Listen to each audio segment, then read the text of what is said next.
तोयब मुनीर और आप देख रहे हैं हमारा चैनल 1 बाय 1 न्यूज HD।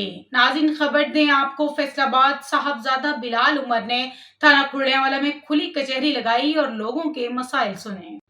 इस मौके पर SP Jaranwala division, DSP circle Khurrianwala और मुतलका SHOs दीगर पुलिस अफसरान भी मौजूद थे।